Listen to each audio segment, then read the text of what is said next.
Welcome to the Blur channel, everybody. Today we are continuing our theme of where the DCEU could have been. Now we're pivoting to Wonder Woman. Now, Wonder Woman, I actually believe, could have come out in 2015 rather than 2017 when they released it.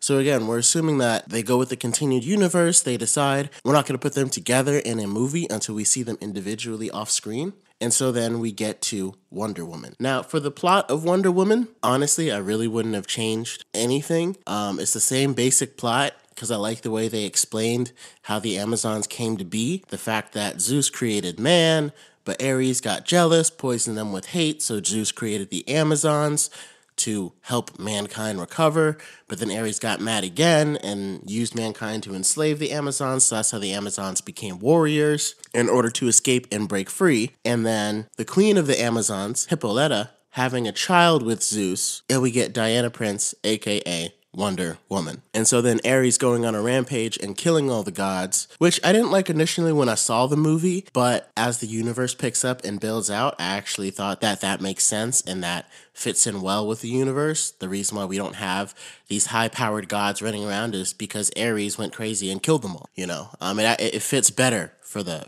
universe. And it also sets up new gods very, very well. So then Zeus uses the last power to create the Amazon homeworld, Themyscira, so that way the Amazons have a safe place away from mankind where they can flourish. And then, of course, this is about where the plot picks up because Diana is Wonder Woman. She's learning all these things about her heritage when Steve Trevor, who I would still have Chris Pine play him, Steve Trevor comes through followed by a bunch of German bombers during World War I, and the Amazons have to defend themselves from the bombers because they just happen to find this island. Which again makes sense. I kind of like Wonder Woman getting drawn into the conflict rather than going and seeking it out. And she thinking in her head that this was an act of Ares, that Ares caused this war and gives her an enemy that makes sense with her origin. So I think that works. So now she's on this mission in World War I to stop Ares because that's who she thinks is behind the Germans. And I also, I wasn't sure how I felt about having the Germans depicted as the bad guys in this movie because it's often what they do with American movies. But the twist at the end was helpful. So we'll get into that there. And I think that worked. And of course, Steve Trevor coming from Britain being the human that needed to be rescued already makes him look like he's the good guy. And everything he tells Diana is going to be like, well, Britain needs to win this war because it's Britain, when really Diana wouldn't have allegiance to one country or another. She just wants to stop the war, period.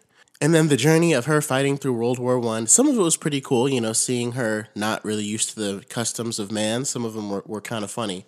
And overall, it was a very good movie and a very solid way to build off that universe, to kick it off. So then as we get to the climax, as she finds her way up to fight this German general who takes this poison made by Dr. Poison, who's a small Wonder Woman enemy, but a Wonder Woman enemy, to make himself stronger. I thought it was a cool twist how he wasn't Ares. The fact that Diana thought that he was the one to kill, and then when she finally did it and had him alone, she realized that wasn't Ares. And it was actually a guy that she met earlier who's really fanning the flames of both sides. And I think that's the part that really showed that this is not the Germans are bad and the Americans are good, as they depict a lot. This is just war is bad. And Ares doesn't care who's fighting, who thinks they're right, as long as they're fighting. That's what war is for. And so I thought everything after that was good. I thought the fight scene between her and Ares, there were some parts that were a little bit cheesy, where she was like, and humans are so much more, and then like she uses her Zeus lightning powers to kill him, and she's never used those before. And I thought Ares' powers could have been a little bit more defined.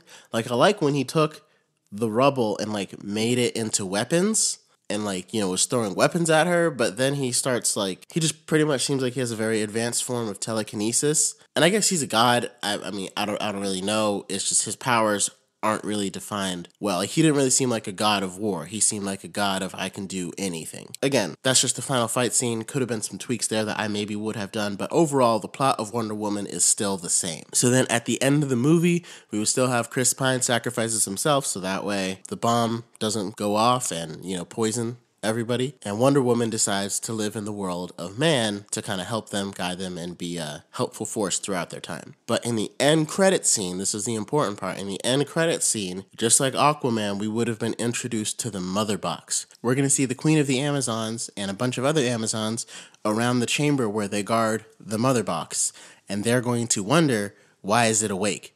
Basically, it's going to awaken before them, and that's why they called her over there. And she looks around and says it has slept for 5,000 years. There's no reason it should be awake now. And that's the end of the scene.